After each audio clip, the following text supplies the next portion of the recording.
માલધારી સમાજે આંદોલનની ચીમકી ઉચ્ચારી છે। પશુના લાયસન્સ માટે ટેક્સ બિલ, લાઇટ બિલ માન્ય રાખવા રજૂઆત કરી। પશુપાલન સમિતિના પ્રમુખ નાગજી દેસાઈએ આંદોલનની ચીમકી ઉચ્ચારી। સરકાર માંગ નહીં સ્વીકારે તો પશુપાલકો રસ્તા પર ઉતરશે તેવી ચીમકી ઉચ્ચારવામાં આવી છે।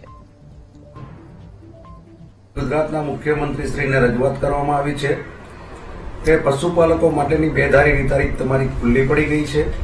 એ નીતિના કારણે આગામી દિવસોમાં અતિ ભારે આંદોલન ગુજરાત સરકાર સામે પશુપાલકો કરશે।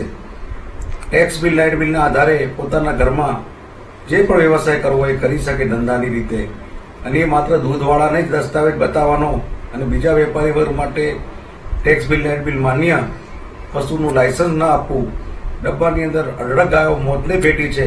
આ બધા કારણોને લઈને આગામી દિવસોમાં ગુજરાત સરકાર સામે અતિ ભારે આંદોલન થશે તેવી રજૂઆત પણ કરવામાં આવી છે। પશુપાલકોની માંગણીઓ ટૂંક જ સમયમાં સ્વીકારવામાં નહીં આવે તો આગામી દિવસોમાં અસંખ્ય પશુપાલકો રોડ પર ઉતરશે।